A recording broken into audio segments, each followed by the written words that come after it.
situación es crítica.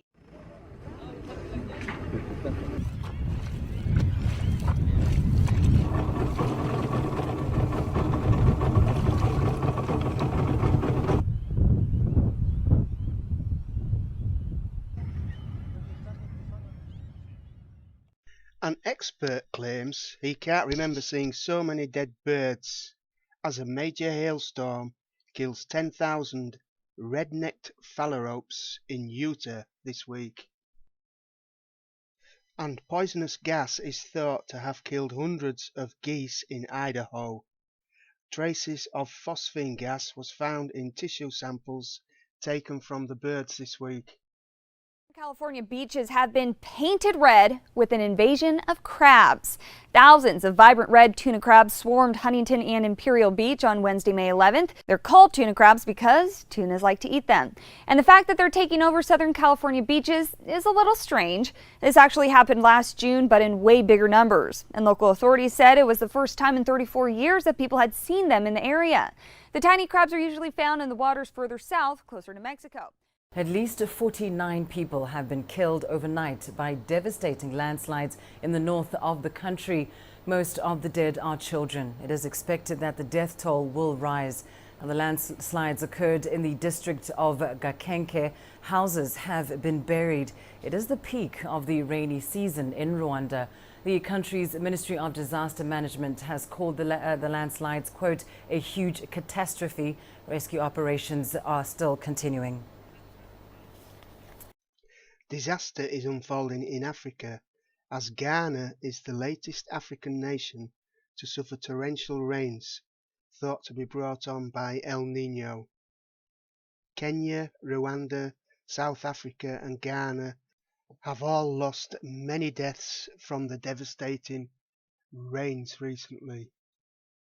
Heavy rains have lashed across Ethiopia, causing floods and landslides. At least 50 people have died as a result. 9 people drowned in the subsequent floods near the area of Bale. Hundreds of cattle were also killed in the area. Following one of the worst droughts in 50 years, the rainfall was thought to be a welcome relief in the farmlands of southern Ethiopia. The flooding in Bale in the south of the Oromia region has reportedly affected over 500 hectares of farmland too, washing away seeds. After bracing a long dry spell, the rain season has started in Amuria district, raising worries of a possible repeat of the 2007 deadly floods that left over 10,000 people homeless.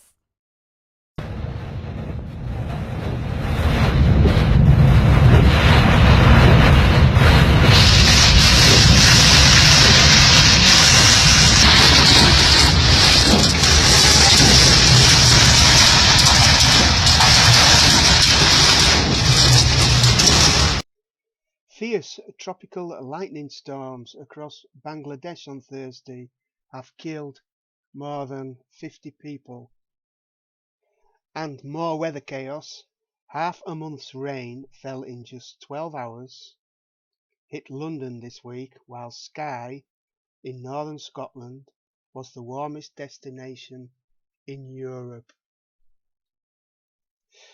And climate change. Rhode Islanders caught a glimpse of the future this week when locals experienced a king tide.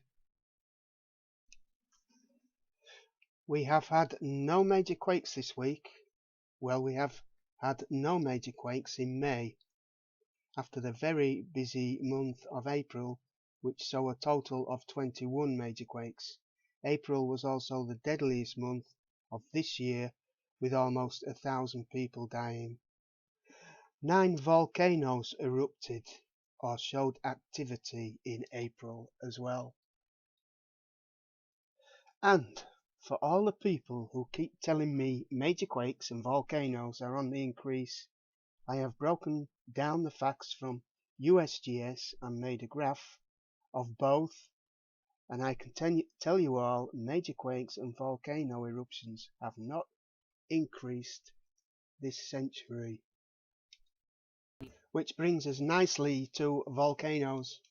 Nevados, the Chilean volcano, spews ash plume 2 kilometers above its crater this week.